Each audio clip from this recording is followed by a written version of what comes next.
Hello and welcome to Infamous, the audio podcast. This is Brandon, or Mutilus on Discord. This is Parker, go by One Who Parks on Discord. This is Jeremy. I go by just Jeremy on Discord. Hashtag, am I really going to play Web Warriors? This is Aaron. I'll go by Treffinwood on Discord. All right, Jeremy, I need clarification. Are you going to play Web Warriors like in timelines, or you're going to play Web Warriors? I'm going to play Web Warriors. Oof. Why did he's making this sound like he was asked to or forced to? Jeremy, I have serious concerns for your physical well-being. You're going to scrub your skin off in the shower trying to get clean. I know. Did you? I didn't ask you because we were just okay. So he wants to win. on our Jeremy's on my team, and we were just I proposed a list for myself. One of the Muse guys, Colin, who's on our team, he proposed the list, and he picked X-Men, and he just did almost pure X-Men. I don't know if there were anything else. Yeah. I did my Wakanda list, which does have a smattering of other stuff, but nothing definitely couldn't take all the meta with it. And then, Jeremy, you jumped on Web Warriors, and that surprised me. I didn't want to argue with you because you wanted to, but you sound now pained to do it. Did you not want to, or are you really interested in doing it? Couple things. Number one, I haven't played them in years. Number two, you guys have the weirdest conglomeration of shit that you guys are going to use. And all of the WebWare stuff was basically free. And I would like us to win more games than we lose. We don't have a wide version. And I think that I had to either do Webs or Emma, and I will not play Emma. I'll kill myself first. What? So Parker, it seems like he said he's not counting on you to win your games. That's what I heard. Parker. No, Parker, we can do whatever. We're an all-inclusive podcast. You can't shame people for their decisions. Yeah, quit shaming me. Stop being mean. Okay, to be fair, I didn't want to try to argue with you through direct message. But when you said we need a wide team, so instead we're going to do it. On the podcast, because it's great content. When you said we need a wide team, neither of us are playing a character above 5 points. So that's 20. Doesn't mean you have a wide team just because you have a low point average. It's all about number of models you plan on fielding, right? Right. It's average point cost in squad, not in roster. Sure. It's you could have a bunch of 4s. And you're not a wide list. Right. So both of us, I think, have 3 4s, and then mostly 2s and 3s. Let me look at his list again. But how many 4s are you planning on playing in your games? If you're planning on putting 2 4s and a 5 down, you can throw wide out the window. Wide, you're usually at most getting 1 4, very rarely getting 2, but you're selling out everywhere else. So he's playing Professor X-Men, and they're more 4s. So we can expect him probably to play at least 2 4s, maybe even 3. So I see your point. But I guess what I'm saying is, when you saw our list, did you went, oh man, these guys are going, 3 or 4 characters, so I need to play 5 or 6 characters? Is that why you wanted to switch to a wider list? Or did you just look at our factions and go, these factions don't really go wide, so I'm going to pick a faction that likes to spread out? I'm just curious now. You guys are playing lists that I think are probably 4 to 5 models wide, and there isn't a lot of way for you all to play. And also scenarios, did you see what you all skipped? All the Fs and all the Ds. So all the missions that were left, I didn't really have a lot of choice, or I was going to make you guys scramble everything up. Because the scenarios are ridiculous when it comes to what I was allowed to use or left with. So in order to use what I was left with and to be very strong, I'm okay, so I'll take these go wide missions, and I also have a shitload of displacement and stuff that you all don't have. So it's fine. I just haven't done it in a long time, and which makes it interesting for me. But that's what I meant. You guys weren't going naturally wide, which that means you're playing an F. You're playing Ds, you're playing long-moving models. I think both of you are playing, interesting and good lists. That's fine. I'm not saying they're not. But, there isn't a list that has, Malekith, Immortal Hulk, nothing like that is in there. So it's like, okay, you're not going down the center so much. So you both are playing what I would consider almost fair lists. And I think between us all three, I'm like, well, what's the best thing to do here? And Web Warriors are the strongest, I feel, with what was left. I mean, there's a strong argument that webs are the top list anyway, let alone when you're combining it with, model sharing into other rosters. So, I don't think there's a strong argument against that. I actually expected you to go for Guardians. I was actually expecting that. After seeing what our lists were and knowing what you have enjoyed playing, Guardians love a D. And yeah, but they like F extracts. Did you leave him enough low-scoring extracts? There Niente. No, they're not that many low scoring. I say there's only 4 left after you guys build your squads. So, right. So and if you gave him Paranoia Senator's cubes, that's out. No, so again, it really matched up with what was left, and it's already super strong. And I haven't played it in a long time, so it makes it interesting for me.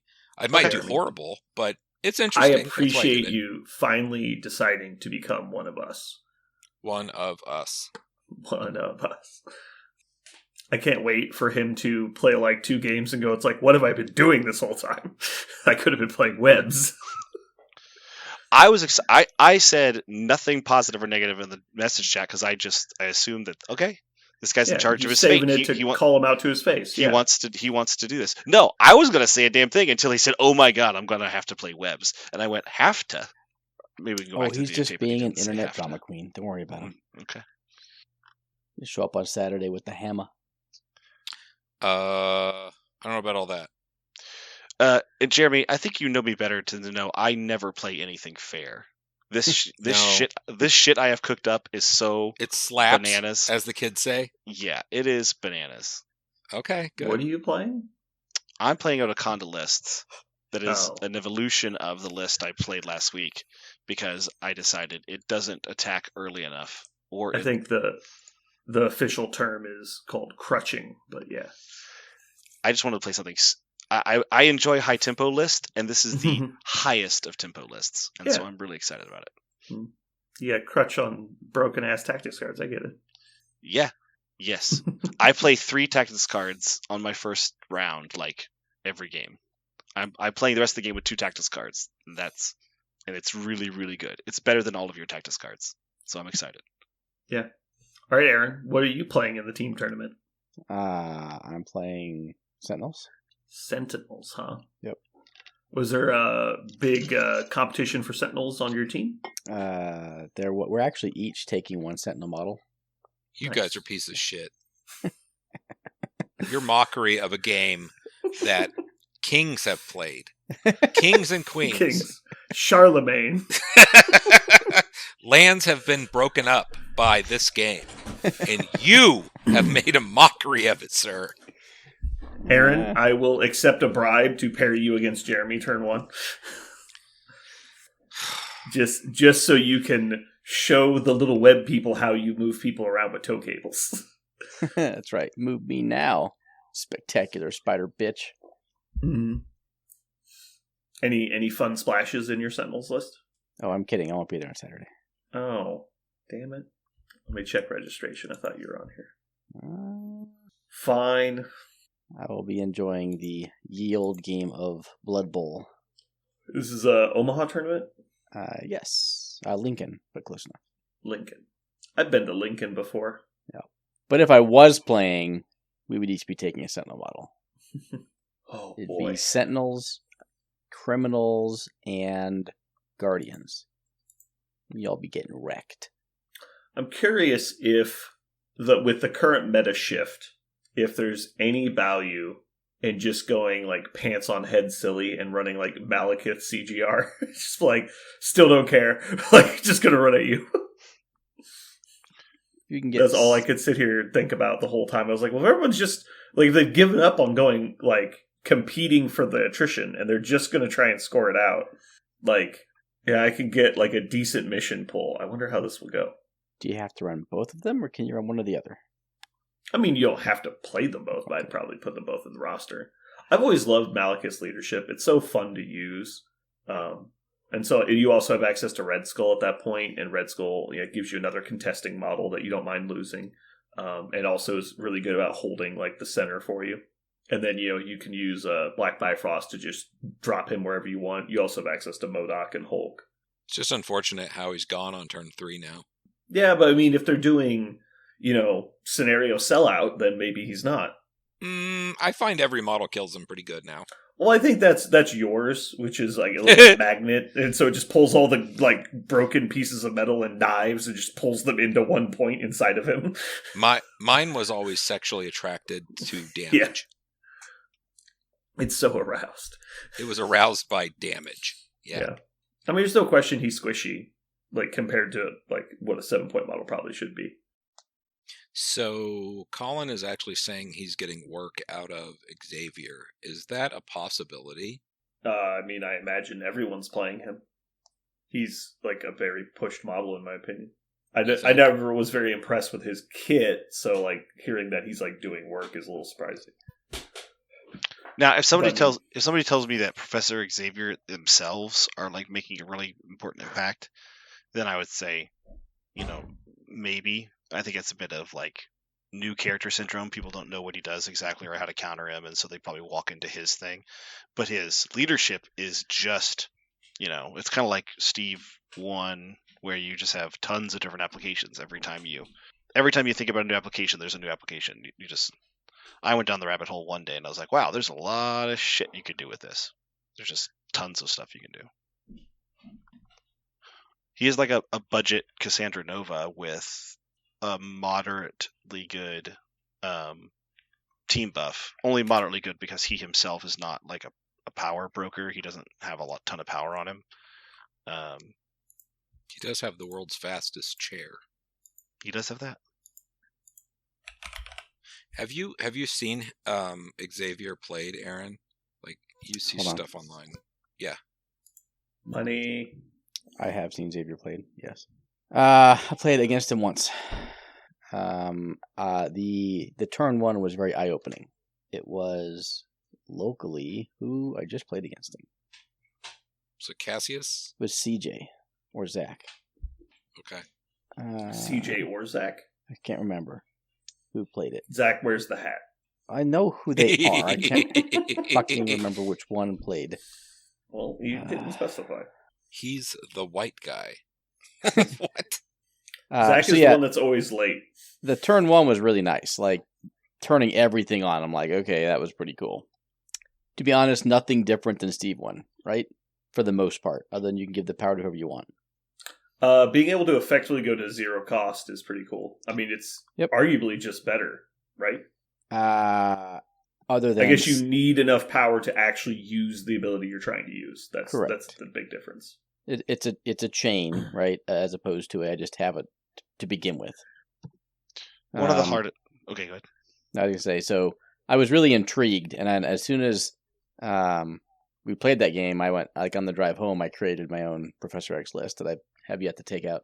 I really think it's more intriguing than good, but I'm still intrigued to give it a whirl. How about that? What I found when I built for it is you need something to start the chain going. And so as long as that model that starts the chain going is not a liability to your list, then it feels really good. But as soon as you're like, well, I need to take Nightcrawler or Magic in faction to spend 1 power, or Cable to spend 2 power to start the chain of effects, as soon as you say like, well, I have to take one of them, then that better be the model you also want, because if you're just taking one of those models to start that, it probably isn't good enough, I think.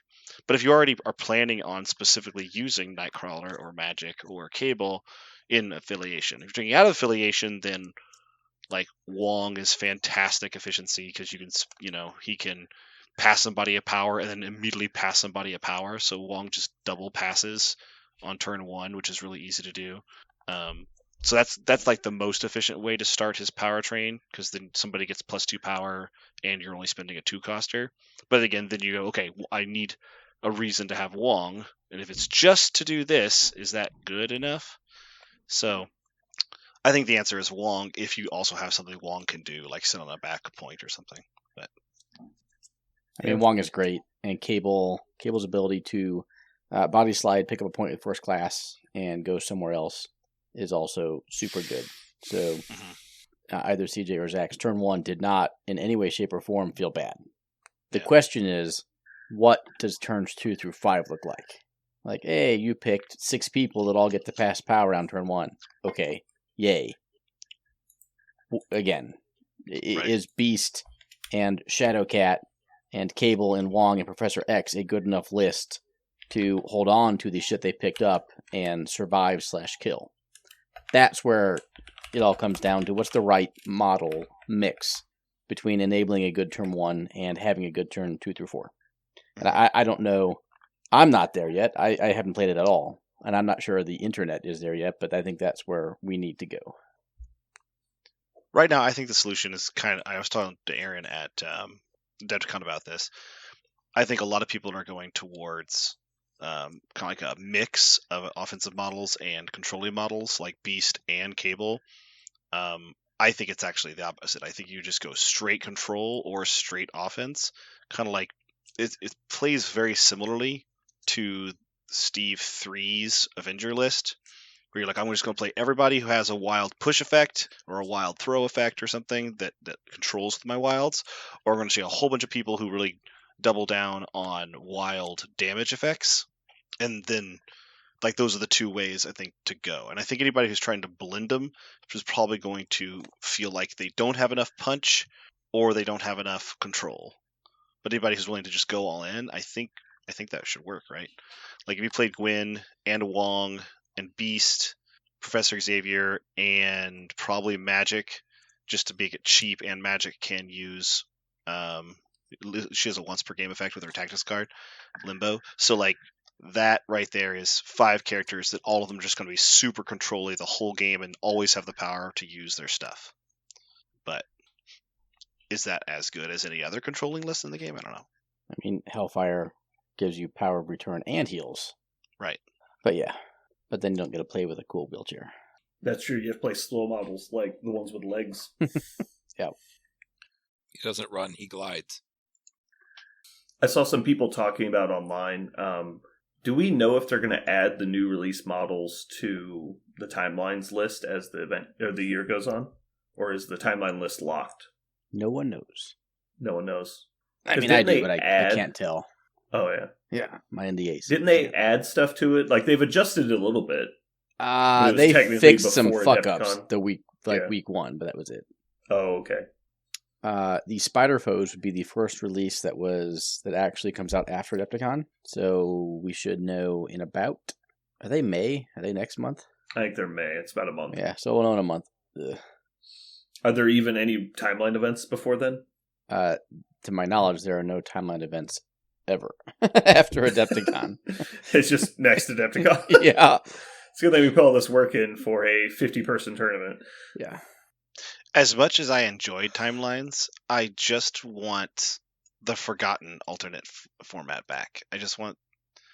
That was something I thought of as soon as I found out this is a team tournament coming up for our local one. I was like, man, I want to draft again. That was so much fun. The Battle Realms? Yeah, I want Battle Realms. There's Battle Realms at Show Me. Oh, that's awesome. Then I will be there. I want to go to there. Battle Realms is the best. I don't even need that right now. Like, I don't need Battle Realms to enjoy this game. I just like it so much. I think it's a fun format. It did not even feel like... Go ahead. Oh. It's even more fun without CGR in the mix. So you don't have to ban the same model every round. I was going to say would be even more fun would be a team snake draft. Team snake draft for the whole game? Like you do the teams like we're all doing now, but you put all 139 models or 50 models whatever they are, and you go 1 through 6 and then 6 through 1, and you just snake it back and forth until all 6 members have their 10 or 12 person roster, whatever you decide it needs to be. What? And then they and then you play ABC 3 rounds just like you're doing in the team tournament on Saturday. You just do round robin? No. Like your team of 3 would then have a certain number of, you play So do you Swiss. redraft every round? No, you take your teams. Okay, so you're only drafting against another team. Correct. But you're playing other teams that will have the same models as you later? Potentially, yeah. But you both went through the same draft process. Because right now, a lot of the... when you're doing a team tournament, you're trying to figure out, you're tweaking your list because you can't have X model, but what if you put in Y model instead? And should you play, this affiliation or that affiliation? Kind of like Jeremy's doing. What if you didn't get all of that Nitnoid prep? You're just like, well, these are the 10 models I ended up with. After of the all of the models in the game, we collectively as a 6-person quasi-team, quasi-enemy, ended up with, these. And I might even go like 12 models for a roster just to expand it a little bit. I just think it'd be interesting with your teammates not taking models that you want to help you out, and then your opponents taking models specifically to hurt you. And obviously you would be interspersed. Like of this 1 through 6, it'd be team AB, ABA. So I think if you were going to do this, you would almost do it as like a heads-up exhibition, where it's like you would get a team of 3, we would do the draft, and then you just round robin versus all 3 enemy team members. You could do that too. And then you just do final record at the end. I don't see it 3 matters. rounds of 3 games. Yeah. Well, it fixes the problem of like you start mixing pools of drafting after you draft. Sure. Because then you end up with weird stuff. Obviously, each individual team wouldn't have access to duplicates, but... Right. I was just thinking now while you were talking about, though, what if we did like an 8-person Battle Realms draft, where you draft the models, and then you go play Battle Realms games after? I don't think you have to Battle Realms it. I think you just, if you only had that limited selection, you just that's play just the games. Character draft. That already exists. But it it's was fine. A limited pool of models, like... like I was thinking that would be cool if you showed up and there's only 50 models available and you draft out of that like each time. That would be sweet. It's just really hard to do multiple. It's hard to do a draft with multiple people involved and then also limited on top. Yeah. Or we could just play Battle Realms and all have fun. Let's do that. You're the only one having fun in Battle Realms. Why? I don't understand. Nobody else wants to do it. Just you. I know. I don't get it. No, I think a lot of people like Battle Realms. No, they don't. Why don't you like Battle Realms? Because you got like Thanos repeatedly, or what? Starts with the letter B. Okay.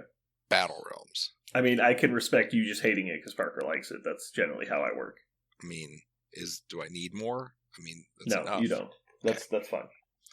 I just realized you actually do hate everything that starts with the letter B. Battle Realms, bread, butter, and butt sex. Brandon. And See? Also all Brandons. It works. It works. Speaking of, what day of the week is it? I'm brain dead. Mondays. Mondays have been weird because we have 3 Brandons in the store on Mondays. It's very odd. Do you use pseudonyms, or do y'all just yell Brandon at each other? I don't know what they do. I'm Brandon, though. They have to figure something else out. Yeah, we hired a new pile of employees at work, and all of them are named Abby. So we have the Abbies, which is its own collective now. It's really silly. And you just hired like 3 people named Abby? There's 4 of them. Like there's 3. Oh my God. Yeah, it's ridiculous. They hired like 3 housekeepers, and then I have my server. Like, it's a total mess. We're at stand-up every morning, and that collective of Abbies gathers. And, they're on their own little text list, and they do their own things. I'm like, you guys, names are not that important. I'm not sure what's happening here, but you guys... That's funny. But yeah, you have a gaggle of Brandons. Yeah. A murder of Brandons. Something like that, yeah. My daughter actively wishes we had named her Drist. The Legend of? She didn't comment on the middle name, but yes. Okay. Wait, like the Dark Elf guy? Yes. Oh, and trust me, it was considered. I know. I know you love those fucking books. And rejected. Yeah. You know, it must have been bad or an interesting conversation, at least to be a fly on the wall in the, we need to name my daughter after Star Wars. No, we should name it after an elf. No, we should name, like, that conversation is the most ridiculous fucking thing. That is also amazing. I am Not sure if I should be insulted or not by that comment, but I won't be.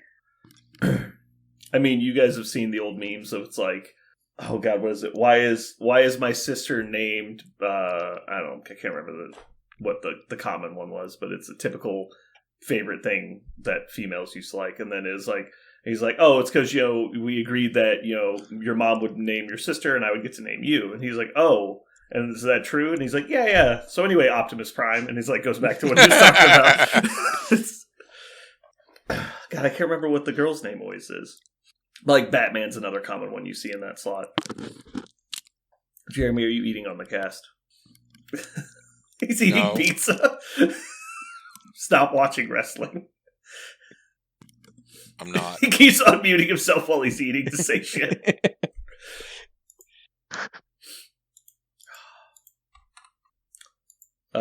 Let's see. We had no news, right? I'm just making sure. No news.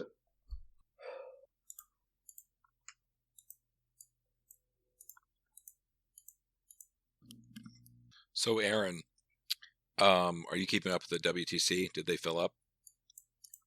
They are at 41, looking for a 42nd team of UN people to join to round out an even number. Gotcha. I was just wondering how that was filling up. So last year was 32? Mm-hmm. There were 64 spots available. Like I said, they are probably going to fill 42 of the 64. Gotcha. Cool. How many American teams do we get? Trace. Nice.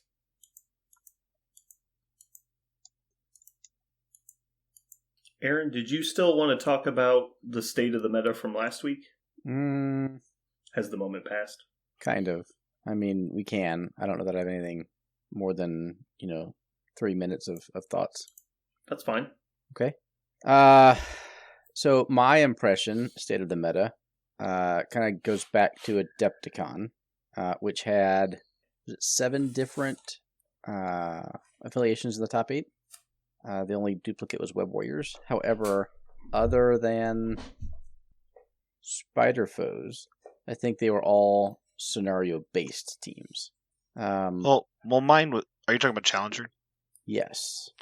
Mine was quasi-scenario, but I wasn't attempting. Yeah. No, I'll give you that. Yours was definitely kind of a hodgepodge of could do whatever, especially take one on the chin better than most of the of the lists. I am going to reserve negative judgment and accept community group thought that the meta is in a more or less healthy state. I don't necessarily agree, but I'm going to take a step back from active disagreement. I have a question. Okay. You're definitely more plugged in than I am. I have actively avoid internet conversations for the most part. Is that pretty much the stance? Is that the people think the game is in a good spot? Or the meta is anyway? Yes. Okay. I think that's the prevailing opinion.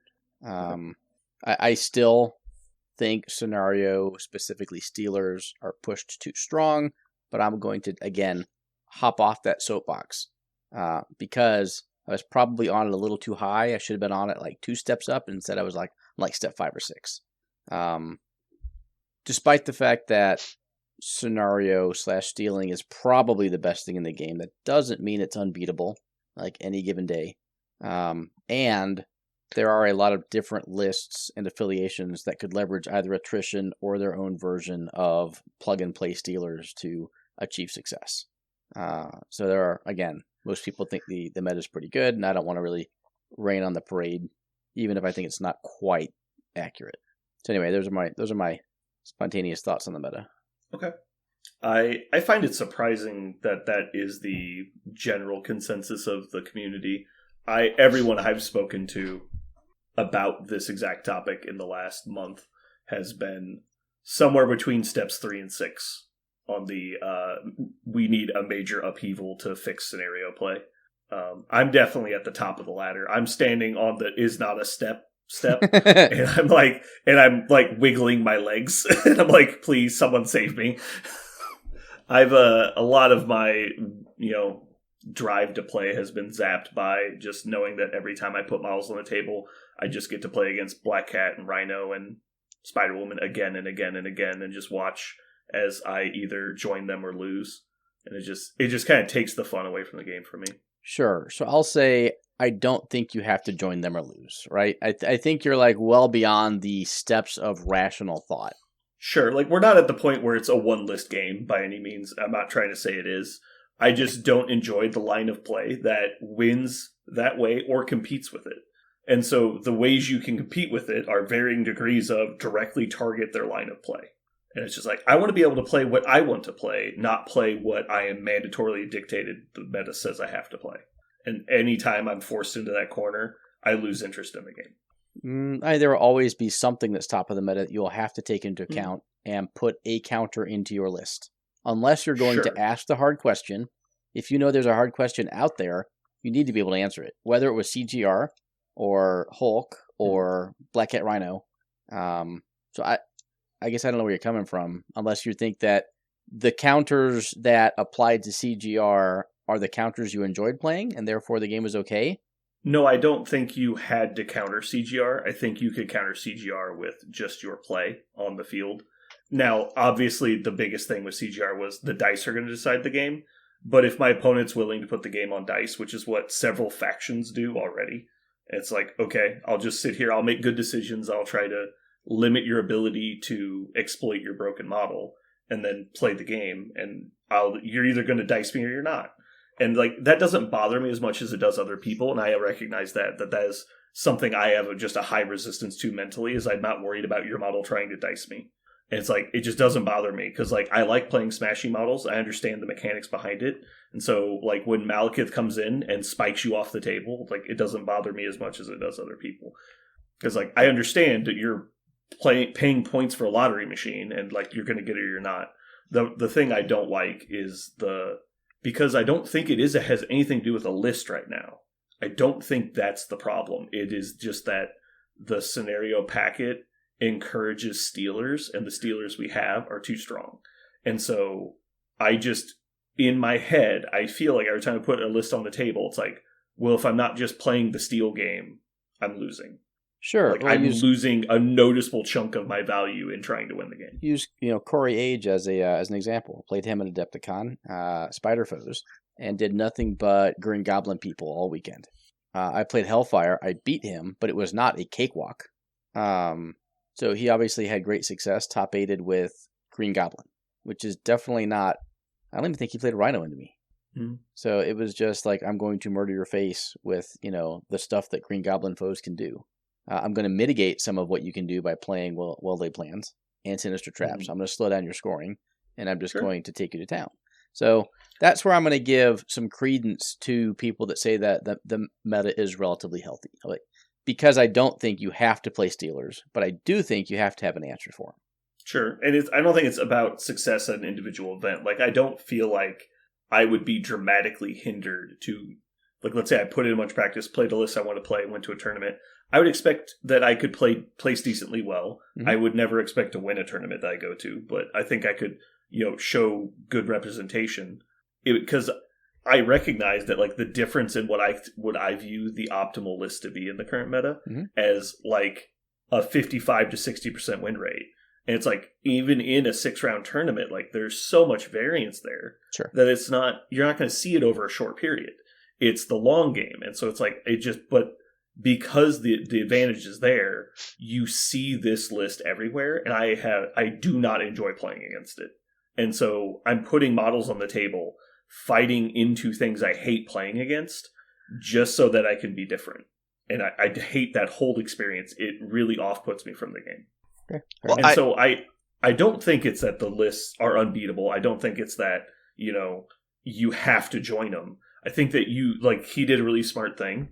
He brought tools to deal with those specific problems, and then tried to play his game into it. Now, I don't know this Corey guy you're talking about, so I don't know if he wants to play foes, or he just thought it was an interesting answer to the meta.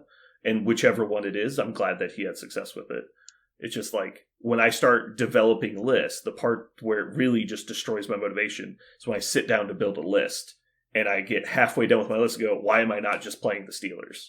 And then I put the Steelers in, it's like, well, then how do I make the list better? Change it to Webs or change it to Hellfire, and just sell out, because I think that is by far the strongest thing and that by not playing it, I'm just reducing my odds. Parker, did you want to say something?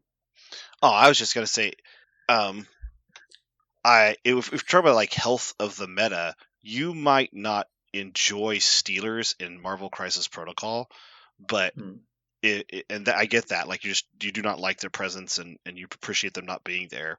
But I think that this game is so far from a foregone conclusion that I've seen in other games. When I looked at my list and I looked at your list, or I looked at the scenarios, and let's put everything together before we deploy models, and then I told myself, well, I can't win, which was something that happened in other games. It has happened in other games. I totally agree with that statement. Yeah, and so that to me is when I start to get turned off. You're talking about like, how do you feel about the meta? That's when I start to get turned off, and I don't feel like that at all right now. I also think, oh yeah, I don't think in the game of Marvel you'll ever get to that point where you're just like, there's no way out. Right. Like there's always a way out. Yeah. And when you're deploying anyway, once you get to the point that you've made mistakes, now it's over. Right. But yeah. And then in terms of the meta, I do agree that I agree with the current zeitgeist, which is that it is fairly healthy. I think you have the idea that you have these really hard scenario sellouts, and I think you have some people who are purposely targeting those scenario sellouts, and then you probably have, you know, a large breadth of lists, which would be kind of, I guess, quote unquote fair, that would probably not do well into a super hard attrition or not do well into a total scenario sellout, and those, you know, folks should, you know, enjoy their favorite faction that's not able to do those two things well, or rather not recognize that they needed to do something to their list to help deal with one of those two things. So I like that I have choices, and I like that there is variety. I think there is still variety. It's coming from somebody who played 14 games at Adepticon, and some of the most competitive tables there.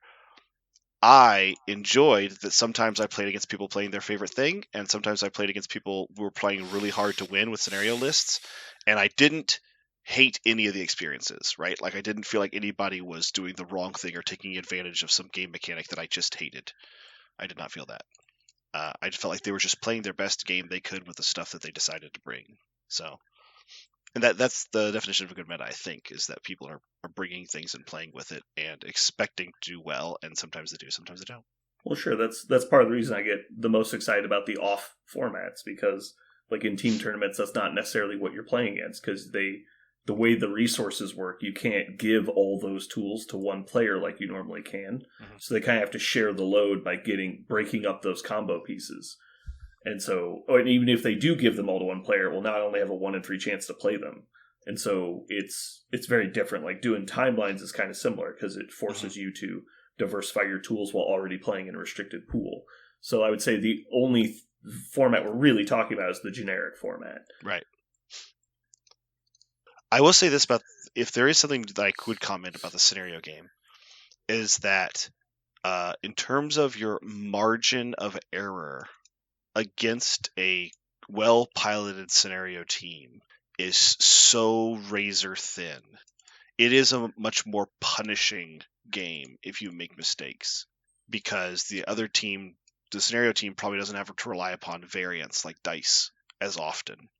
And so as soon as you make a mistake, then you are punished so much harder than if you make a mistake against somebody who's willing to roll dice and going to win through a more attrition style. It's such a weird situation, because they can still be benefited or hurt by the dice, but they don't require the dice to achieve their victory condition when you do.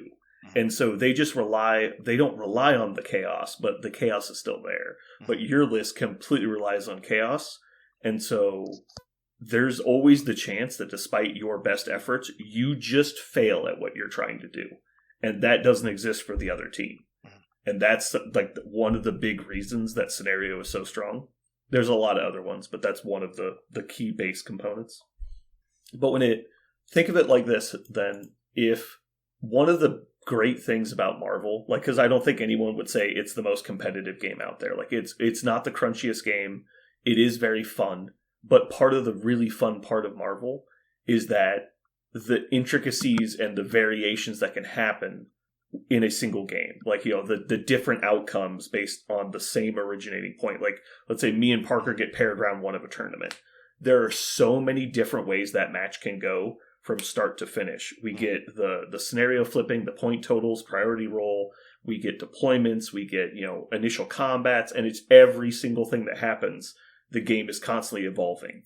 But when you come up with a scenario list, as soon as you hit deployment, it's now follow the script, don't deviate from the script.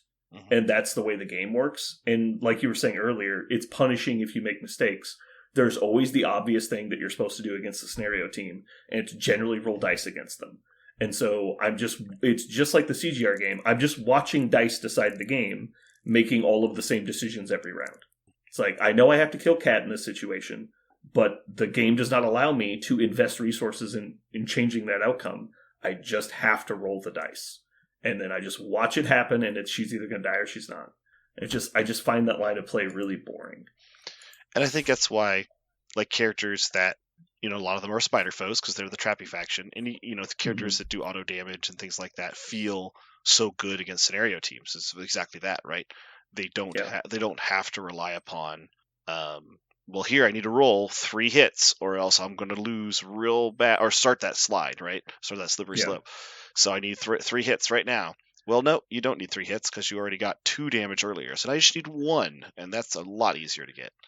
So there are things, if you really, really, and I think this is probably the definition of a good revolving rock paper scissors style meta, which is okay, I really don't want to lose against scenario, right? I really don't want to. And I go, well, then consider some of these auto damage effects in either in your own affiliation or some affiliation that do more than yours. Like, there are things you can do if you want to beat paper, for example, right? Like, there are scissors. And as long as that exists, then I feel good. The thing I didn't like about the CGR meta was it felt like CGR was Spock, right? It didn't matter what everybody else did. It didn't matter what you threw down because CGR on turn 1 removed your model that mattered, and on every other turn after that did that, unless you failed, right? So it was up to his dice to fail, not statistically speaking, he shouldn't succeed every time. The Right. games that felt overwhelming is when they got noticeably above average on the dice, and then it obviously is going to feel impossible because you're fighting uphill. And then there's the games where he just does almost nothing, and then you win automatically, and it's just the opposite. It just didn't happen as much. But yeah, I totally respect that people can dislike that playstyle and don't want to play against it. I totally get it. Malekith was the same way. Some people just absolutely hated Malekith slamming into them and just getting to do whatever he wanted. Like, it's just frustrating. I get it, because that's exactly how I feel against scenario teams. Mm-hmm. But I guess on that topic, so you think that you could throw together a list that has a very strong play into scenario teams just by doing like auto damage stuff? I think you could increase your likelihood of winning in scenarios, yes. Without, for example, just going, I'm going to only play spider foes because they have all these auto damage effects. I think spider foes obviously has tools. We've talked about that previously. I think spider foes are an interesting place to fight against the most popular thing in the game right now. Right. As where previously, people would like almost laugh at you for playing spider foes. Like, now they're interesting meta choice. Right. No, I think every affiliation has either some affiliation effects or some.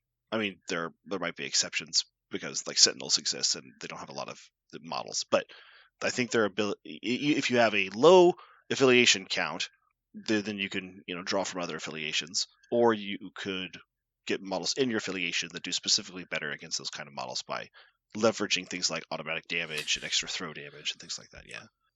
I think those lists basically just end up being like X-Force and things like that are already doing as much damage as they possibly can. And I know that I think X-Force is one of the scarier matchups for like webs specifically. Mm-hmm. Oh, yeah. But I don't think that it's like a boogeyman for them. I think it's just like a harder game than most of their normal matchups. Aaron, would you agree with this? Because I felt like this whenever I was playing Brotherhood, because I was playing Brotherhood scenario and I was specifically trying to win with scenario. I was, and maybe you feel differently. I am exhausted playing a scenario list because I feel like at any moment my opponent could get some lucky dice, and then I am ice skating uphill.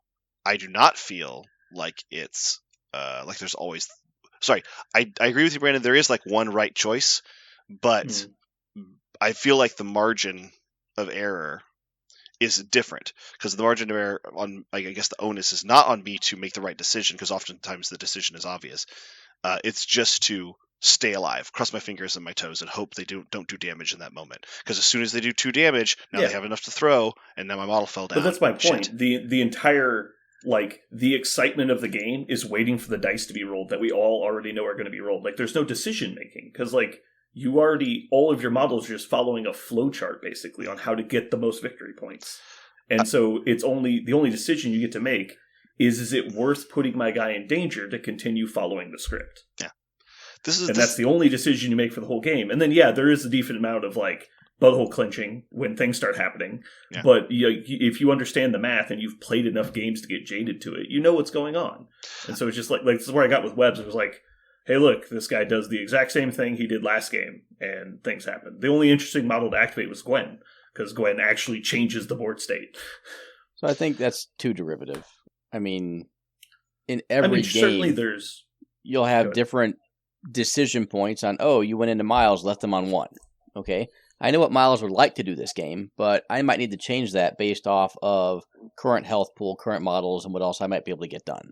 So yes, there are certain play patterns that you'll see repeated game in and game out, but that doesn't change to make any one individual game have meaningless decisions. Meaningless decisions. Or no decisions, right? Brandon said you'll make one decision all game. I think you make a lot more than that. Yeah. Even in the Webs Hellfire games, like no, right? You're constantly monitoring it, but it's like an auto battler in my opinion. Like it's like once you know all the variations of the plays that your models can make, you're just doing the obvious ones until your opponent manages to achieve something that changes the board state. And then you, like you're saying, obviously you have to adjust the situation. Like I was saying, you have to manage, exposure to your models, because they're basically winning you the game by existing. And so it's just like that's all you get to do. But a lot of the time, it ends up being pretty obvious stuff. It's like, you didn't leave me on 1, so I guess I'm going to stay here. Or you did leave me on 1, I'm going to run away. It's like, you killed me, I play mission objective. Like, it's just like, you're trying to attack me with a charge, I play spider tracker. Like, it's a lot of very obvious stuff, and I just find the whole playstyle, I don't know, unfulfilling. I feel like it's the worst aspects of the game all put into one game. And I think there's apps. To make a TCG analogy, I think the control deck player, right, would say that they really love, like, considering everything that they're doing and everything their opponent's doing, and playing that if I do it, then you do, if I do it, then you do game, like, all the time, that has nothing really to do with the damage on the cards or the life points left. Like, you're just trying to last longer than your opponent. Like, that control style definitely appeals to people, and I think the fact that it exists in this game is important. I think if you took control out and there was no control, I don't think we should take it out. I just think specifically the Steelers. Like, I don't mind the board control stuff as much, like the throws. I don't mind the Kingpin leadership as much. It's specifically the Steelers are just too strong. I don't even think stealing should leave the game. I just think it's too good, which is why you see them on every single table.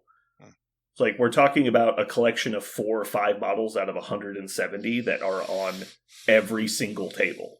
It's like we're talking about, like, CGR wasn't played as much as Black Cat, was he? Like, he wasn't even in the top 5. It's funny. The model that is played the most is not a stealer. He's just a consistent. Bill. It's just a consistent scenario piece. Are we okay with him?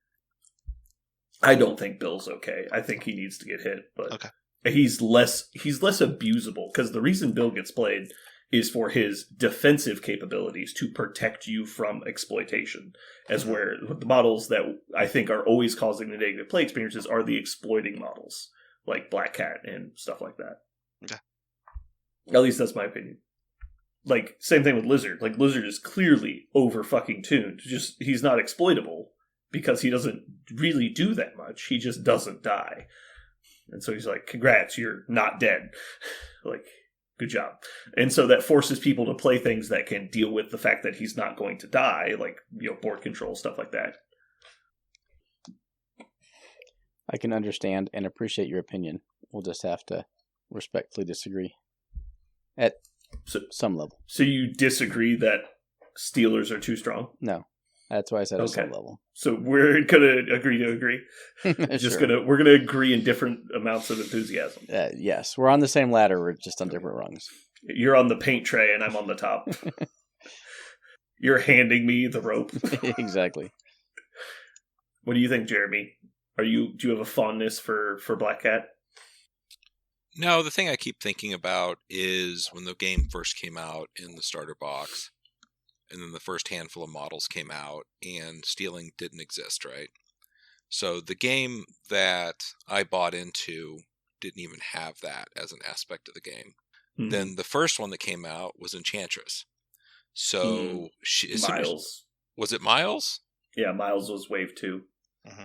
Yeah, but again, when he came out, nobody could talk about anything other than how broken this model is. Well... Yeah. I mean, he had a leadership, he was killable, and he had to actually spend a shitload of power to do it and make himself pretty vulnerable. Yep. No, I remember Enchantress was also an absolutely massive And then Enchantress came out and was like, just hand me that, please. Yeah. And we were like, and I also have fucking Bow. Kidding me? Yeah. So as soon as those mechanics came out, it was kind of like, this is crazy. Like, what are we looking at here? And then, fast forward like 3 years beyond that, and now there's several models. There's like a bunch that do almost that. Just hand me your shit. That's cool. Just, I'm going to pay X, hand me your shit. Yeah. People were playing advanced R&D and just auto stealing your extract on turn 2 with double walk, bow, steal. And I just don't think with the way the mechanics are and the dice are, like, it just creates an experience that's fun at all. It's like haves and have-nots. When I don't think the game was built around it. I think they thought it was cute and interesting, and it is in its way. Like, I think Rhino's robbery card is awesome. Like, he just throws you and fucks you up, and like you spend power, whatever. But I think that should be the rarity, not the case. Like, it should not be the thing. And every affiliation shouldn't have a version of it. And I feel like a year or two down the road, everybody's going to have one or two stealers. They're all going to do the same shit. And it's just, I got into this game because it was cool to watch Hulk throw shit. Like, I was like, that's very cinematic. That's pretty cool. Not for just a dumbass model to be walk up, take your stuff, and kind of stand there, and you're like, I'll throw 7 dice at you. You take 1 because I can't do anything about it. It's just silly. It's just a really bad feeling, and I don't like games that have that kind of thing. Now, that's to say, every person in the world is playing that, and they're not. They're not. Like, the environment has a shitload of models out right now.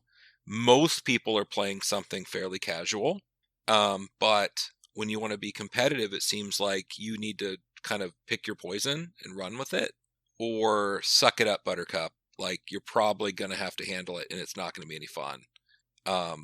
That's where I'm at with it. Like, I don't enjoy the game with the point-and-click stealers. I just think that's just dumb for this environment of game. But that's just where I'm at. Like, I'm not saying better, worse, whatever. I don't enjoy it. Apparently, Jeremy was standing on the ladder beside me the whole time. I didn't know. First off, I'd kick you off the ladder. I know. We're like having a ladder match, and Jeremy in the middle of the ring. It's I like would then fighting take for your the ladder. same rope, yeah. Yeah, but I feel like, again, I bought into this game for a certain thing that I liked. Like, it always sold me on the fact that it was very cinematic, and I enjoyed that part of it. And I also enjoy asymmetrical games, but I think the Steelers showed up and just kind of fucked it up. Like, I don't think they're where they should be right now. I don't know, I just hope it feels a little better later, maybe. Well, a couple things I wanted to say is I think the best thing about this community is always that you see people tend to play just what they want to play and not necessarily what they think is good. And so it's not like it's dominating the meta and it's everyone is only doing scenario sellout. It's just currently popular. So it's not like I'm trying to say people just only follow. It's like that's definitely not the case. And you guys are right where it's like diversity has been a selling point of this game for a long time. Yeah, I think I agree a lot with what you said. Is mostly the scripted, like, auto-happening steals. Like, if all the steals were, like, on spender attacks that cost power and also maybe had a dice requirement, like, they only steal on a wild, like add some variance in there so it's just not quite so consistent and it's not just point and click. Or they all require a tactics card. Like... They don't? Well, like, Black Cat and Voodoo just do it. That's what I'm saying. If they all require tactics cards just once... And it's like, okay, like we've talked a lot about ways to make it feel less bad when they steal. I think there was definitely a time when the game was in a far worse place from scenario basis, and they fixed it. So, like, I'm not worried that they're not going to address it. I agree. Just, in the meantime, I'm just not very interested in participating. I have a really hard time turning the competitive part of my brain off, and knowing that there is something that at least I feel is noticeably stronger than everything else. It's really hard to ignore that when I'm building lists to play the game. Anyway, that's my ladder talk. You can climb down off the ladder now. Fuck your ladder. It's kicked over. You're on fire. No. You're on fire. Why am I on fire? Because you deserve it. That's probably fair.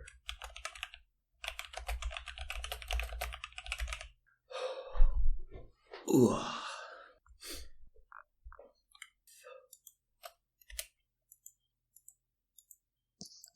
Are you guys excited for the spider foes? I just wish Electro had shock, or Shocker had shock. Shocker.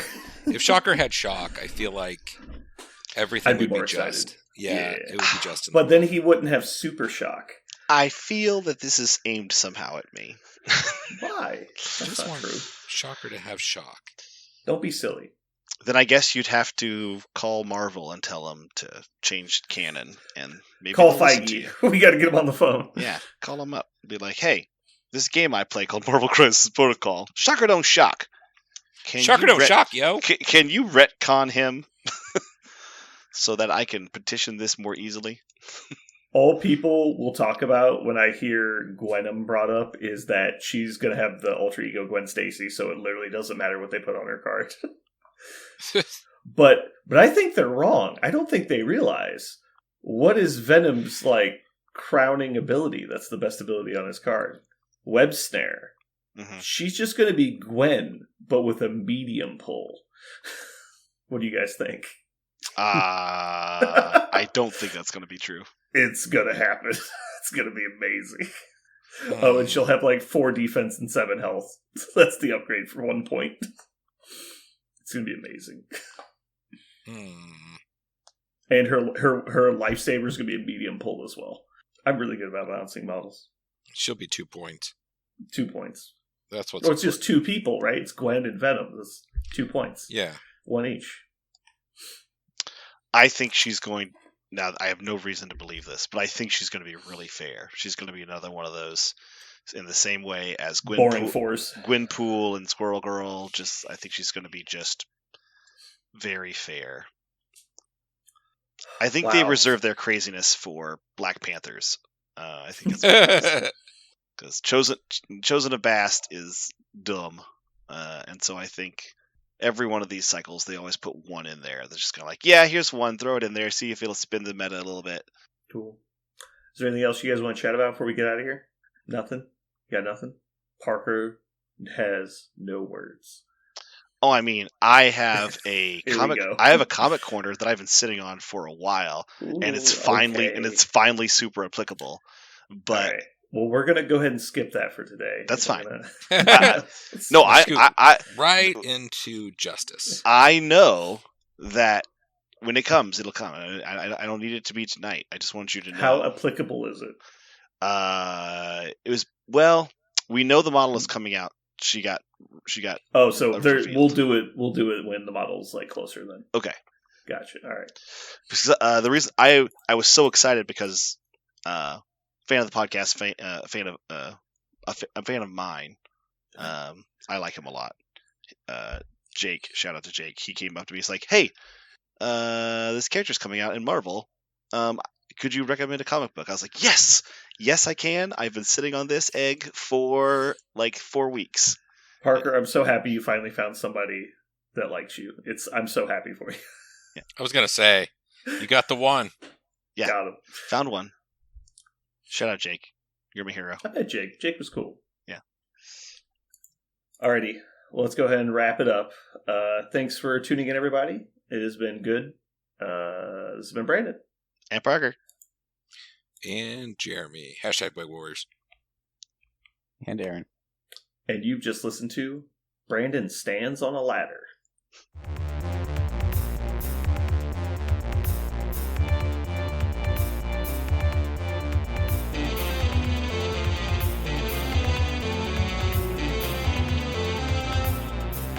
So what are we going to call this thing? I got it. Okay. Incredible, new, fantastic, astonishing, mighty, original, uncanny, sensational podcast. I'm just going to put down infamous.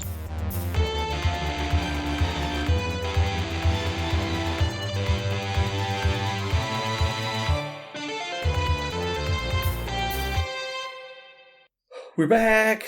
Yeah. We be back.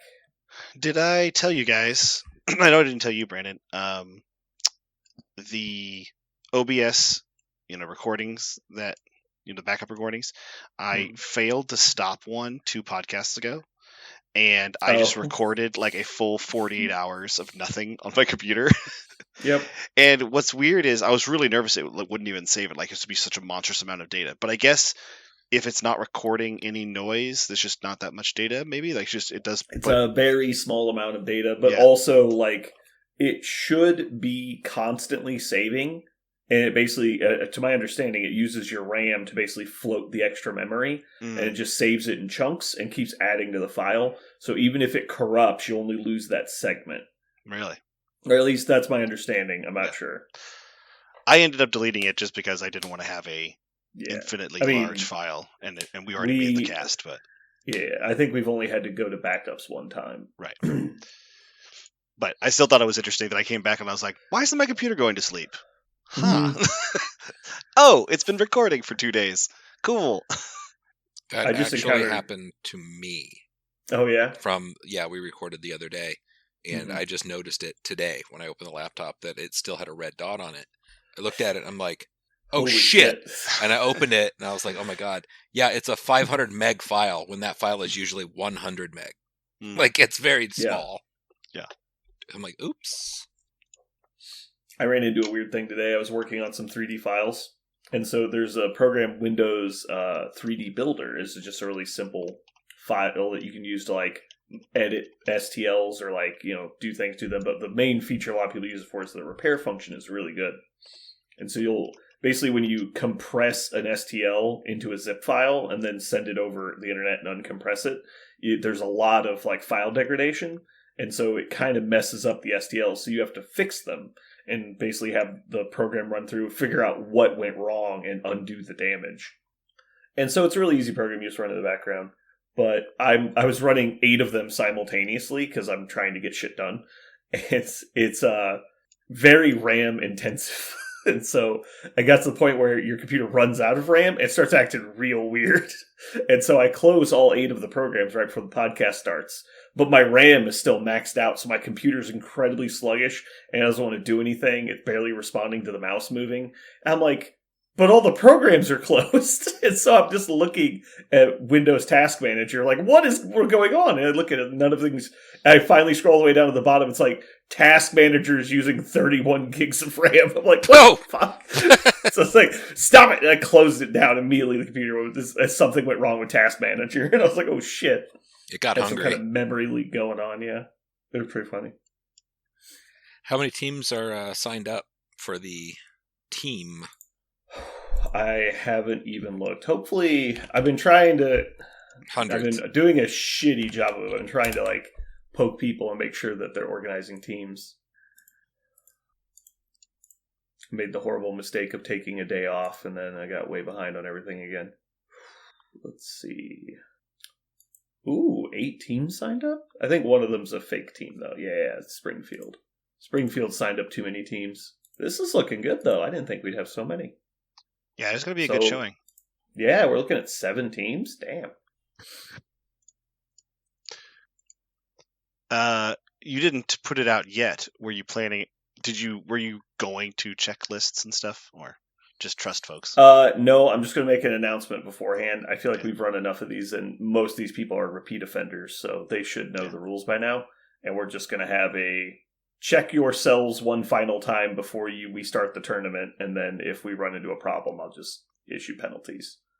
Do you guys think I should not do that? No, I think it's perfectly. Yeah, I mean, it's a local tournament. The stakes are low. Bake an extra 5 minutes and have every opponent check their opponent's list. Mm-hmm. Yeah, that's an easy before they start game one. Mm-hmm. That's good. I don't think anybody. Yeah, I don't think anybody would intentionally do anything. It would just be a whoops. I think I agree. A lot of it came to the first time we had a lot of errors that I caught by checking lists beforehand.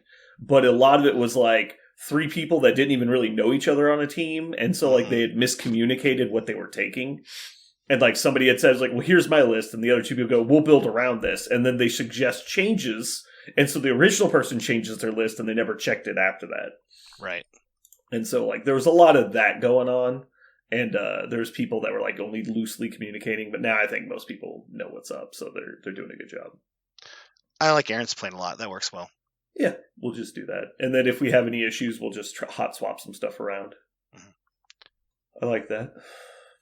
Actually, I think that everyone that makes a mistake with tactics cards gets assigned Heave Ho, and you get as many copies of Heave Ho as you want added to. Oh no, that would be scary. Yeah, no. I think Heave Ho is the best filler. My current plan was if you get caught using an illegal duplication, the opposing team selects which of the elements is deleted from your rosters. And so, like, if it gets caught in game, like, oh, you guys are both using Hulk, like, they just choose which Hulk to pick up. And it's like, oh, like, this sounds like it's up to you guys, to follow the rules. So, like, you can't duplicate these characters. I figure that'd be better than giving just a straight game loss. But, like, if you lose Brace mid-game, it's not necessarily backbreaking, but now you're just 9 tactics cards for the rest of the event. 15-point gamma. Hulk's gone. Yeah. Mm-hmm. Fuck you. So Colin gave you fits, huh, Aaron? No, God, no. Oh. I just harassing Kenny. I like it. Yeah. Seems like they're getting some games in, though. Like, they're being pretty active on it. Yeah, no. Definitely getting a lot better. Rules knowledge was on point. Just a couple, activation decisions that were not great we talked about. It takes a while to get, like, I mean, I can't even claim that I am, but it takes a while to get the priority and the ebb and flow of that game down. It can be pretty backbreaking until you get to figure out what you're trying to do. Mm-hmm. I actually think I think it's really easy. It's just hard to actually grasp. When you move a model, you have to ask yourself, is this model going to die this round because of what I'm doing with it? If the answer is yes, it doesn't matter what else you are trying to do with the model. It doesn't fucking matter. Stop and reevaluate your life. I think the mindset generally in miniatures games is if I can trade, it's okay. But in Judgment, because things respawn, you have to trade in reverse, right? Yes, but I have to have a plan to trade back, not to trade. Because trading is terrible. Trading back is fine. Right, but you have to bait them to take it, so then you can trade but in up. most games, the person who strikes first in a trade generally wins it. Sure. And so it's completely inverted because your shit's coming back. Yep. And they get the soul and you don't, right? That's all that matters. Yeah, absolutely. And so it's a big mental shift into playing reactionary instead of proactive. Okay, now I know this is not a Judgment podcast, but it still seems good to attack an opponent's model and remove it from the board and force them to come back with less health and for you to get a soul. Why would you not do that? So the problem is that when you overreach to go do that, then they get to kill your guy for free because they don't have to spend all the action economy closing the gap. You've brought yourself to them. Then they kill you, you lose the soul that you just got, they get your soul, and they're still way on the other side of the table. And so now you have to overreach again to try and go get that guy, giving them yet another soul. And so all you do is keep missiling in souls at them, trying to recover your losses. And so you basically, have to intentionally not overreach. Yeah, not overreaching is probably the key to the game. Mm-hmm. And fucking monsters. It's interesting because it's the first game where I've played, and every action point isn't what's important. A lot of times it's, you know what, I'm going to move one space and fuck you, you go. Like, there's nowhere to go that's good. So why? Right. But you want to like, okay, I have these actions I can take, and I want to be, I want to be efficient and do everything, but it's like so many times the best move is just don't do anything. Just hang out where you're at. It reminds me of War Machine a lot in that way, because there's a lot of that pandering for position. It's Yeah. like, well, I don't have a good option because the nuclear threat is on the table. If I move forward, I'm dead. And this model's too important to me, so I have to go do something else to change the position I'm in. And so you start fighting over inches as opposed to fighting over models. And then you kind of bully each other around until somebody crosses the no man's land and decides to start the war, and then everyone starts dying. Yup.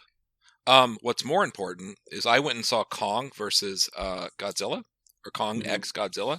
Yeah. Really stupid, but really awesome.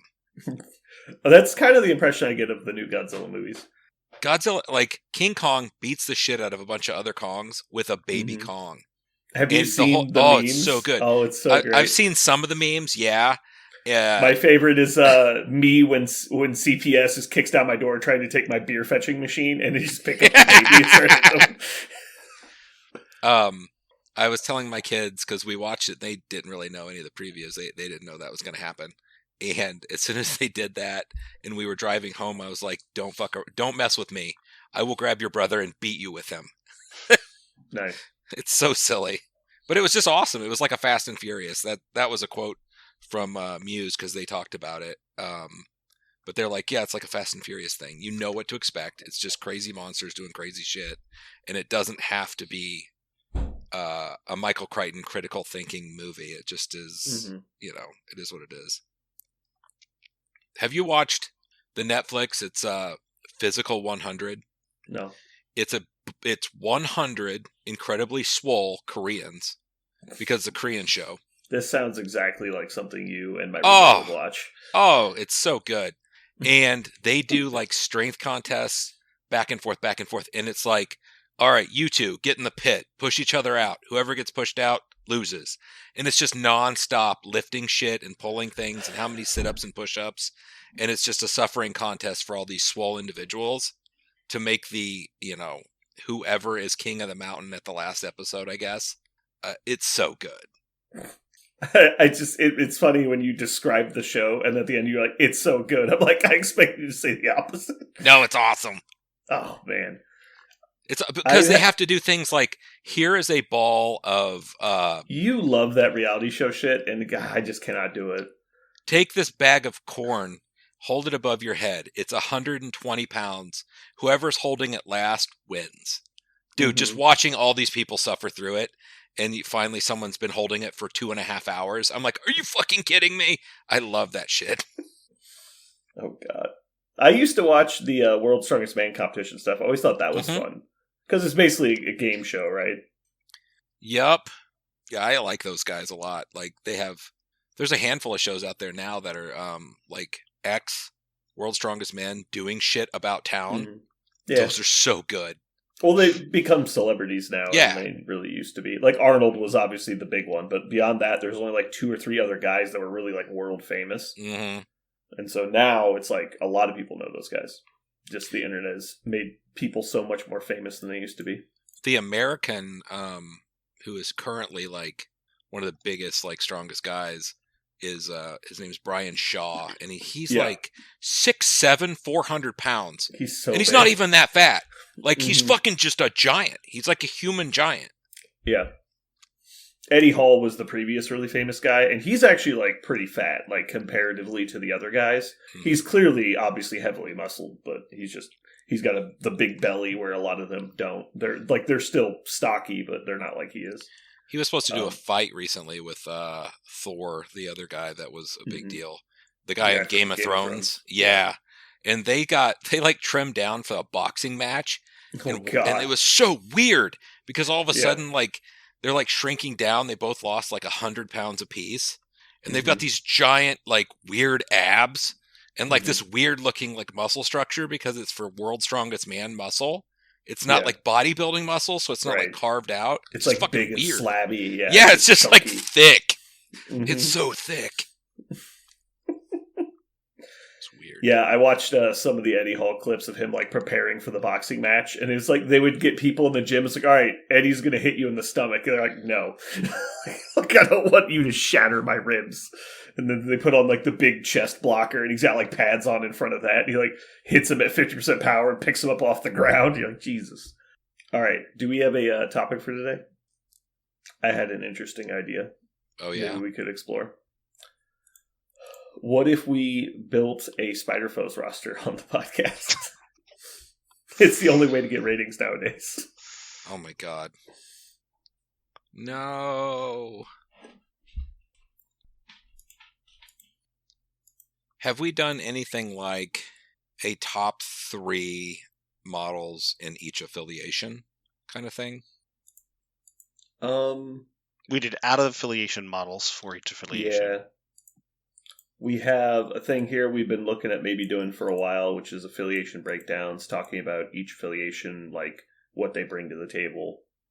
I think we had a listener suggest doing a character spotlight. They're just trying to steal ideas from... Talk about character. They're trying to steal ideas from the Judgment Podcast. Just settle down, folks. Settle down.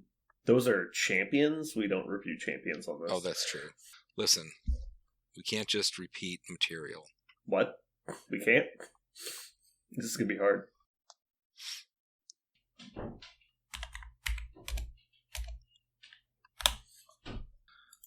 I've also been watching The Walking Dead. So we've all been watching that as a weird family. And I'm very excited about it. It's been very good. Everyone, my boys are not having nightmares about zombies yet. I mean, they will, obviously. Yeah. They're only, going to be 12 soon. And also Heather likes it, so that's good. And then I was inspired by your trip through 6 Feet Under, Brandon. So me and Heather started watching that. So we've got multiple shows now. When I think a lot like Breaking Bad, it's just bad to binge that show because it's tough. So it's so like overly dramatic at times. It is, where you're just like it's just you get fatigue of it, and so like the scenes that are supposed to mean a lot just don't mean anything anymore because you just had so much of it over the last like hour or two, and so you kind of just get like it just burns you out, and then you're just kind of watching and not enjoying it. So yeah, you can tell that it was made before binging exists. Because about 2 episodes, definitely 3. I'm over at 3. I can't it doesn't feel very good. But it's so crazy because shows used to be every week. You get 1 episode a week, and that's what you got. It was a big deal. Like you get to schedule sitting down to watch your show, especially the big ones. Like maybe there'd be a rerun day, like maybe it'd air on Friday, there'd be a rerun on Sunday. But like if you weren't at home on Friday at 8:00, you miss your show, and you can't watch next week because you'll have missed an episode. And so it was there was a big thing. Like if you you're out of town or you going on a date or something, you're gonna miss your show. Now you have to wait for it to come out on DVD to see it. We so the last one that was like that for me was Game of Thrones, and I was actually on my way to Florida for our normal trip I take every year. I drop in, and it happens that I'm in Atlanta and see my friend John, and we both were like, all right, so we do know tonight is Game of Thrones, and we're watching that, right? And I'm like, why do you think we fucking stopped? Like, so it's crazy because so many shows now, just puke out 12 of them and watch them all in a row. Yeah. So I did not realize I've had Curb Your Enthusiasm on my to watch list for a while now. I didn't realize the show was still fucking going. No, it restarted itself. Yeah, it's been they dead took for like a a long 5-year time. break, Yeah. And then they started it again. I had no fucking idea that it's like a 12-season show that took place over 17 years. That's nuts. This is its last season. This is it. Yeah, I heard the finale actually just came out. So are you watching it? No, I've not seen a single Oh, episode. you're gonna love it. That motherfucker is the biggest asshole. Like, watch it. There's so many good things that happen in that show. Yeah, it's been, like I said, I know I'm gonna watch it. I know I'm gonna like it. I just haven't gotten around to it. It's next up on my TV shows to watch. Yeah, thinking about it now, like, you're really gonna like it because you were so much like that guy. Because he does. He says whatever is on his mind, and he does not like. Do you think I say whatever comes to mind? I keep a lot in there, and so does he. This is me filtered. But everything, like, he looks at everything differently and is just like, I get what you're saying. You know what I mean? Like, you'll see. Yeah. You'll see. You'll be like, yeah, that guy said it. I did see my cousin, who was my guardian for a while. She was a big fan of the show. Yeah. And I watched like 5 minutes of one of the episodes where he was tipping people for Christmas. Mm-hmm. And he like tips the same guy twice and then realizes it after the fact. So then he tries to take it back. He tries to convince the guy to give him the money back. Yep. And he's like, no, you didn't tip me twice. He's like, I know I tipped you. And he starts arguing with this employee that he gave him a Christmas bonus twice, basically, and he wants the cash back. And then they get into a screaming match in the restaurant. Mm-hmm. Yeah, every episode is just, it's good. It's just a great written show. It's very good. That's why I don't understand why I didn't like Sopranos so much. Like, everyone loved it. It's an HBO show. It was made in the time of shows that I enjoyed, and I just never got into it. I definitely want to rewatch Walking Dead. I think I watched like the first 3 seasons years ago, and like I really don't remember any of this except when the big moments happen. Mm-hmm. I'm like, oh yeah, that's the thing with the thing. This is another one that's really slow, and so there's long periods, like 10 minutes at a time, where it's just kind of like dramatic walking, and like the people are like contemplating and stuff, and it's like got that heavy overtone, and so it's definitely one where you can kind of like get distracted during, and so I can definitely see not remembering everything. Well, and they do dumb stuff, like they'll try and remind you in that show because it's a week apart. Mm-hmm. It'll be like, this character is supposed to be stupid. This character is supposed... So watching it back to back, you're like, okay, I get it. This guy's really stupid. Yeah, because they keep reminding you. Yeah, the guy that has the RV doesn't do anything but worry about his RV and fix it all the time. Yeah, I get it. You don't have to do it every episode, but they do. I'm surprised the character that plays Rick hasn't been in more stuff, with how like famous he was for Walking Dead. He's fucking busy. He's doing Walking Dead shit. He's got more Walking Dead shows on right now. Oh, that's right, because he's like in the spinoffs? Yes. I didn't realize that. Okay. There's like 4 spinoffs. He's got like 3 shows going. Okay, that makes sense. Yeah, he's only allowed to do Walking Dead stuff. If there's a zombie, you're going to find Rick. That's all there is. I guess. All right, let's go ahead and jump into it. You guys it. Ready? We'll just kind of meander our way to a topic. Do you guys know how I like say Infamous the audio podcast? I know we've touched on this before, but I used to do that on the L2 Wargame podcast when there weren't such a thing as video podcasts, and it used to drive Jeremy fucking crazy. He used to get so mad. Not this Jeremy, different Jeremy, but he would be absolutely furious. He's like, why do you keep saying audio podcast? Like, well, because it's an audio podcast. He's like, there is only audio podcast. It's redundant, and it's the first thing you say every time. I'm like, I know, it's great. He got so pissed. And now it's actually relevant because we don't do a video podcast. Nice. Finally. We should do a video podcast so people can see us and how much we drink. Some of us. Don't act like you're not drinking. I'm out. I didn't want to crack the other bottle. You ran out? You're not going to open another I ran out bottle early. of wine? No. It's not I have to work tomorrow. All right. Well, let's go ahead and do your Mojo World this week. You guys ready? Yeah, let's do Mojo. You ready for some excitement? All right, I'm gonna give you guys a nice lead in. You ready? Okay. This week in Mojo World Rankings, Parker reads a newspaper. I just want everyone to know that Mexican pizza came in second. I saw that. What's the term? First or last? I can't remember. I also clicked on it, and to find out whose names they were, and none of them are from our Discord. So that's really interesting. What? That not one of them is from our Discord. Somehow, I don't know who it could be. Random people. I have to check. Is he just lying? Yeah. It's just, Yes, or he's did you lying. actually make a bunch of fake accounts? I 'Cause think can see it's that a- He happening. has all day. Yeah, view reactions. yeah. It's I thought it Connor was and Dizzard really odd. and Richard and Steven and But these people- Gabe This These is people again. couldn't This is be real. clearly- and Yes. your friend Jake Barrett. Are you gonna do him dirty like that? I'm Jake, just gonna- I actually wasn't going to call Jake out on this, but Jake voted twice.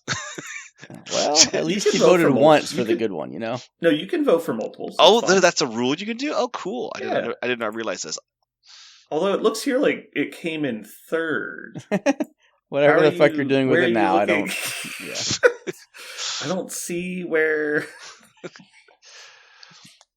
I want you to know Yes. that I was very, very surprised that it came in second. Oh, And- actually, you know what? I need to check who supported me. Oh, Gar. Thanks, Gar. Yeah. Good job. Yeah, I was He actually also likes Twizzlers. I was I surprised thought that I you would went. get more. Yeah, Brandon, I was really surprised you didn't get that many votes. I was shocked. So I think a lot of it is popcorn because we specifically said movie snacks. So popcorn's obviously huge because a lot of people only eat popcorn in movies. Because like popcorn and popcorn and Snickers. How did that win? that makes no sense. Snickers carried me. Jelly hard. Bellies, I'll give you. Jelly Bellies are good. Yeah. No, I don't think it was Snickers. I think it was nobody eats Snickers. Like Snickers is like the number one candy bar that no one buys. But, Really? Okay. yeah, because if you actually go to a store that has a selection to buy candy bars, no one buys a Snickers. They just put them in vending machines, so they're the best option. Oh, Like, there's 10 candy bars better than a Snickers, and I- nobody would vote Snickers number one in my opinion. I'm the one, I guess. I I would Snickers like to Snickers. redact. So I really just threw cotton candy in there because I like cotton candy, but I don't eat it a lot, and really, I don't like chocolate is a big thing. I totally spaced, though, and Nigel called me on it. Reese's Pieces. If I had picked Reese's Pieces, I would have won, I think. Because I would have Twizzlers, Reese's Pieces, and Nerds. Oh, man. I would have crushed it. But I just blanked that Reese's Pieces existed. Yeah. All right, let's get to it. This week, we're going to have Jeremy first. Jeremy, what is your number one all-time favorite comic strip? Farside. I'm going to assume that's a thing. I love how the incredulity of all of your I know. responses for this, Brandon. Well, it's Jeremy. This could be a fucking bar of soap for all I know. I can put anything in there. The Farside's strong. All right, next up we got Aaron. Calvin and Hobbs. Oh, that makes me sad. That's my flagship. It makes me sad that you picked it. I mean, it makes me happy Okay. that somebody did. Way to take pleasure in my. All right, Parker. We got 2 picks for you. Okay. I'm going to go with my current favorite one that's brand new on the internet. It's called Strange Planet. I really like Strange Planet. You guys have probably seen it before. It's the one where the aliens like just talk about regular everyday stuff, but they use vocabulary that's outrageous and fun. Strange Planet. And the next one I'm actually going to go with is probably I'm going to go with the newspaper one. Let's go with Pearls Before Swine. I was always a fan of Pearls Before Swine.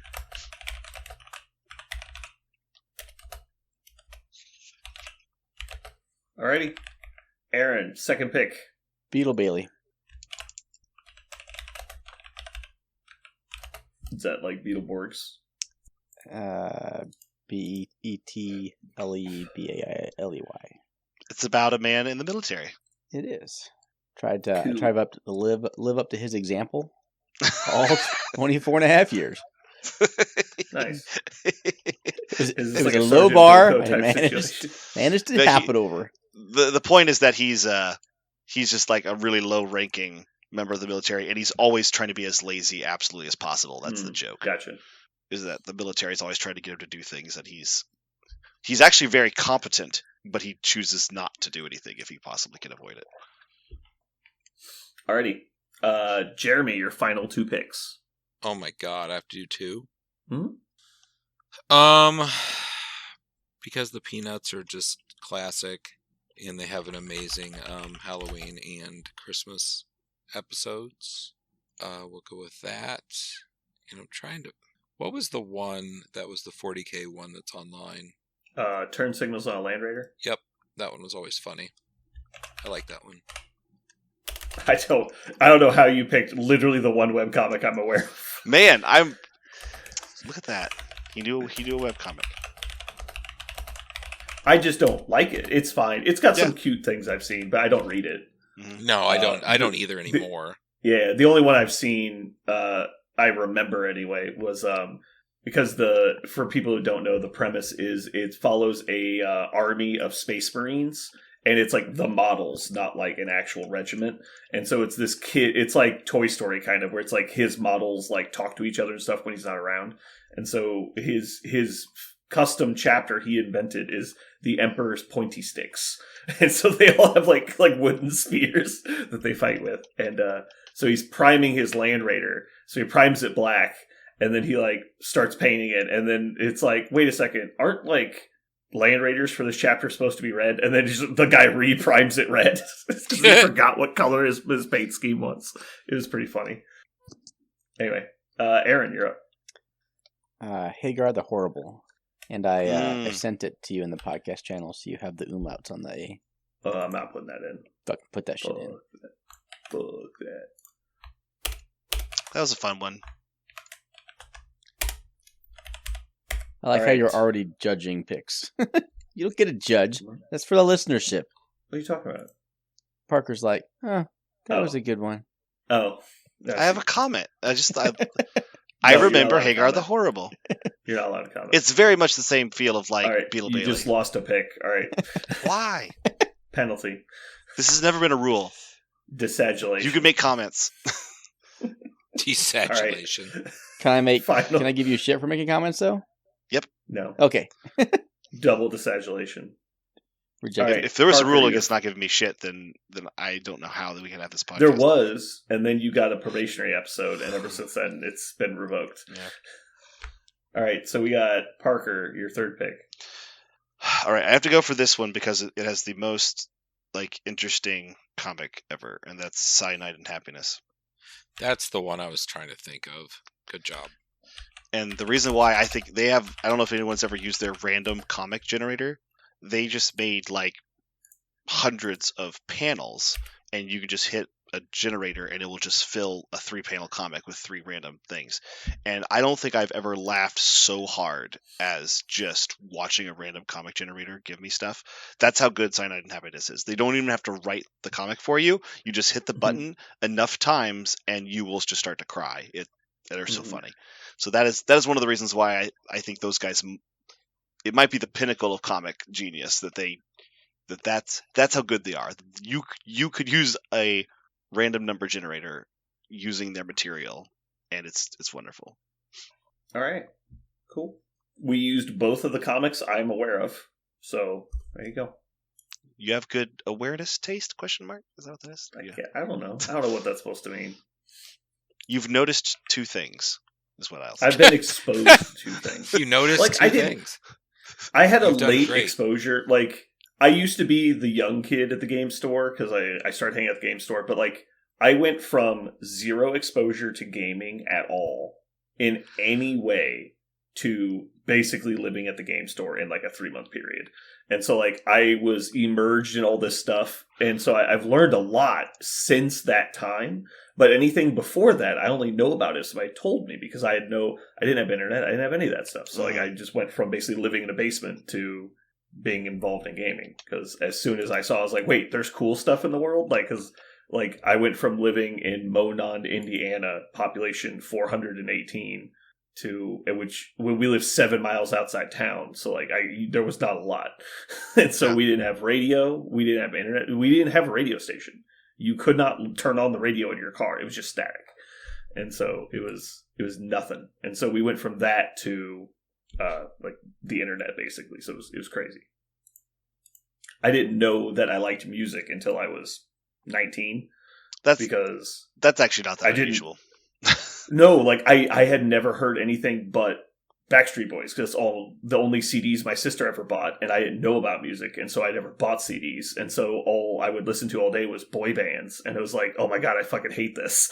And so I didn't get exposed to music until I was literally 19. And so I just am kind of like head under a rock in a lot of these situations.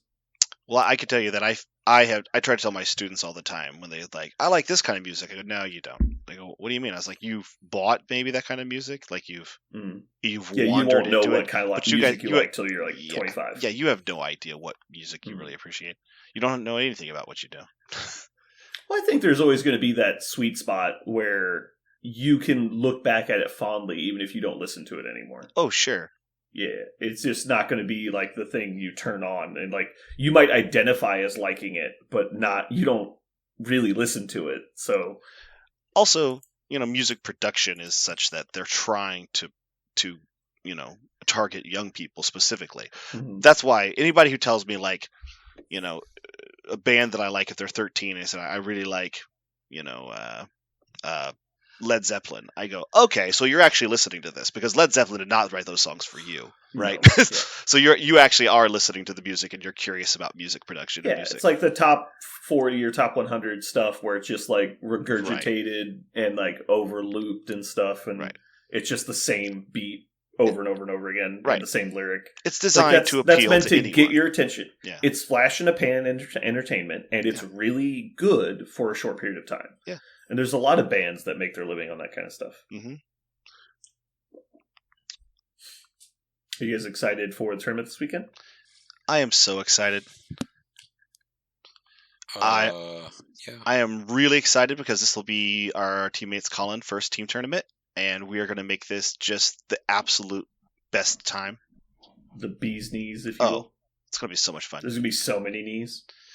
I anticipate Jeremy is going to have at least one meltdown, and we're going to appreciate it. It's going to be wonderful to watch. I do not melt down.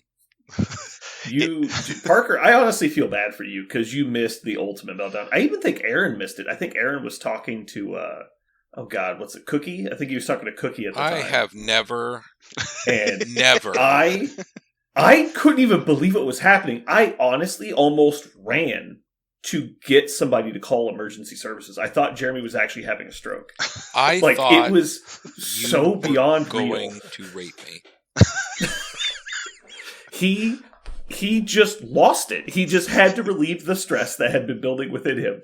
And he just goes into this manic rant about how he's been getting fucked in the ass all day. And he starts miming jerking people off and bends over and starts pointing at his butt and just like jumping up and down. I was like, what is happening? It was magical. I don't even know what happened. It happened so quick too. I was standing there and I look at Aaron England, and he just looks at me like, does he do this a lot? I'm like, no. Jeremy is not like this. Oh, it was so great. I think one of us is going to have those moments. I think either I'm going to have my dig in my nails into the table and slowly rake sand off using my fingernails, or you're going to point at your butt and let everyone know how much you've been. But I don't think you can get to that point without the stakes, right? Like there's always stakes when those things happen. It's like you're so in the moment. Like, this is just gonna be a casual tournament. Like we're at WTC and Jeremy has just been taking it all weekend. Yeah. And then Parker just like I don't know how many tough rolls you could watch before you just want to stab children.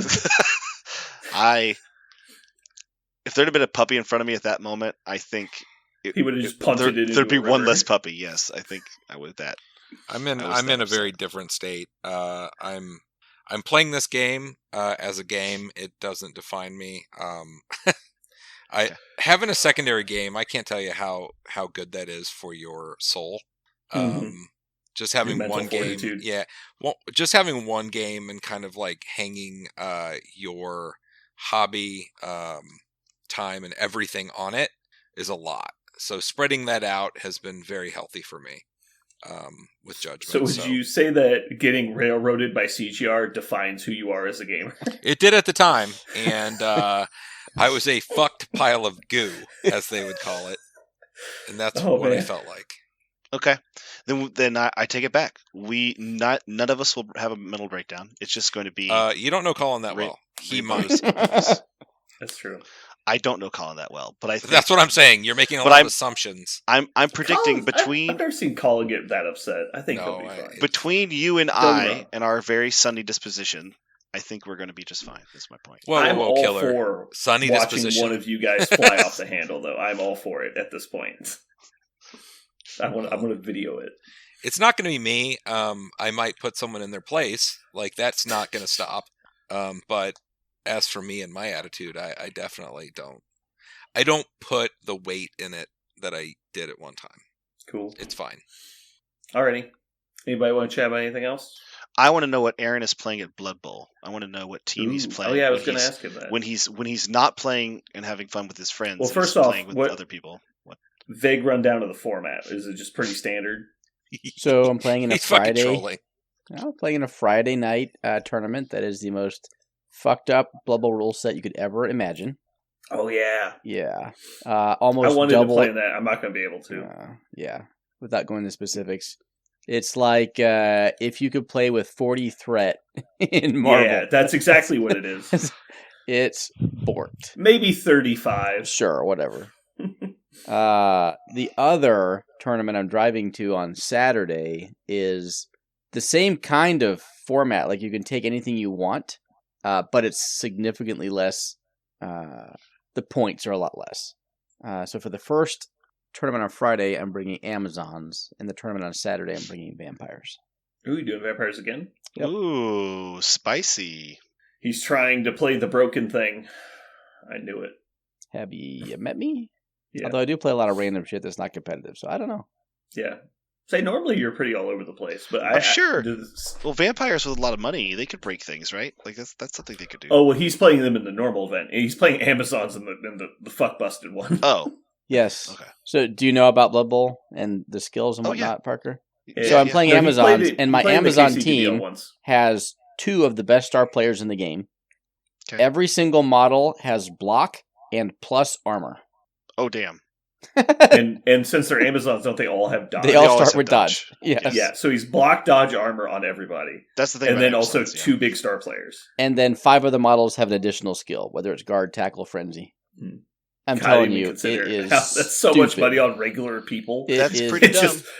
They're just mortal girls. Like they're not meant to be superheroes.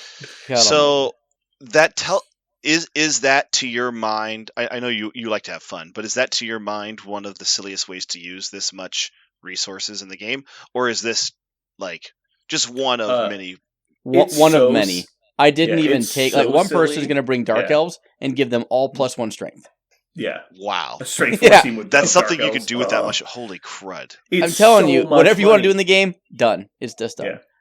Well, because if you think about Blood Bowl, the majority of the cost of the models is the model. And then, like, the skills and stuff you add on is, like, 20 or 40K each. But, like, some of these models you're buying are, like, 120,000 gold on their own. Mm-hmm. And so you're doubling the investment. So, but you can still only have the same number of people, really. It's like you could buy some extras, but you're literally just doubling their value. And so you're giving them each 3-4 upgrades. And it just goes crazy. Most tournaments, you build your team, and then you get to spend about 150,000 gold on your skills. For this tournament, you build your team and get to spend about 1 million on your skills. Mm-hmm. Jesus. Yeah. It's fucking stupid. So I did not spend a whole lot of time trying to min-max or find the scene that's the quote-unquote best. I'm like, nope, we're just going to put 11 Blodgers on the pitch and see what happens. I'm going to play Tomb Kings, or sorry, Khemri. I think it's Tomb Kings. Mm-hmm. I don't know what they're called. I call them Khemri. Do the 4 Tomb Kings, the 4 Tomb Guardians, and then 2 Giants. Yep. Get them. Absolutely. Fucking stupid. It would be hilariously horrible to play against, yes. Yeah, because you don't have the stupid, and you don't have strength 2 guys, you have strength 3 guys. And so you might even have money left to actually upgrade the regular skeletons. Who cares? So the only reason I'm going is because Ryan Jarvis is putting this tournament on. And he built it this way because he thought he'd get like 4 people. And he just wanted people to come have fun. there's going to be more than 4. And I was like, okay, Ryan, all those friend points you have, they're being burned in an ashtray right now. Those are your friend points expiring as I come to your tournament. So I'm only going because he's putting it on. I want to help him out. But Brian's I told him, if he puts on another one, it needs to be somewhat significantly more realistic in terms of build. The ironic part here is he literally just copy and pasted the tournament packet that Aaron made. That is not true. He copied like the first 3 sentences of my tournament packet and discarded the rest. No, he said he copy and pasted yours. He just made some minor tweaks. Yeah, exactly. If you think about it, tripling the value of your team is a minor tweak. It's 1 line of text. Whatever. Anyway, so that's what we give a shit for is Aaron wrote the format is what we're going with. Alrighty. Well, I'll see you guys tomorrow. Thanks for chatting. Mm-hmm. Good night. Good night. Night. Good night.